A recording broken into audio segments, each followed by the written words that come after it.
Le coup retombe. Il m'annonce qu'il y a une explosion à l'aéroport lorsque mes parents étaient dedans. Un sentiment de panique me prend alors, j'ai 12 ans et j'associe le mot explosion à rien de positif. Les paroles de ce fils de survivant. Ses parents étaient à l'aéroport le 22 mars et seront grièvement blessés. L'un de ces témoignages prononcés ce matin pour rendre hommage aux victimes du terrorisme en Europe. C'est international, donc les victimes n'ont pas de frontières. On se comprend, on se ressent, sans devoir toujours dire les mots que souvent on ne trouve pas parce que ce sont des émotions tellement fortes, tellement profondes qu'on n'arrive pas à les exprimer. Et entre victimes, on ressent cette solidarité, c'est très important d'être unis.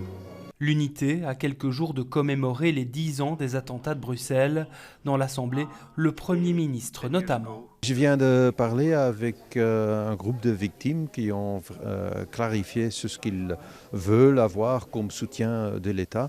Et ce vendredi, je vais organiser une réunion à mon cabinet pour m'en occuper, pour voir si on peut livrer des réponses concrètes, parce qu'en 10 jours, on aura la commémoration des attaques à Zaventem et à Malbeek. Et je voudrais à ce moment-là me présenter devant les associations de victimes avec un plan concret pour organiser un meilleur soutien. Une commémoration avec aussi dans les esprits la situation internationale actuelle. 10 ans après le 22 mars, serions-nous mieux préparés ? Sans doute qu'on est beaucoup mieux préparé, mais on ne peut jamais éviter qu'une attaque comme ça peut avoir place, malheureusement. Mais je pense que dans les grandes villes et aussi au niveau fédéral, des choses ont changé et la politique de sécurité a été renforcée.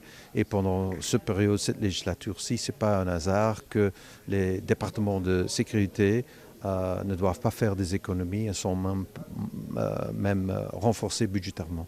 Au Palais d'Egmont, la cérémonie s'est achevée par l'accrochage tout symbolique de mots d'espoir aux branches d'un arbre.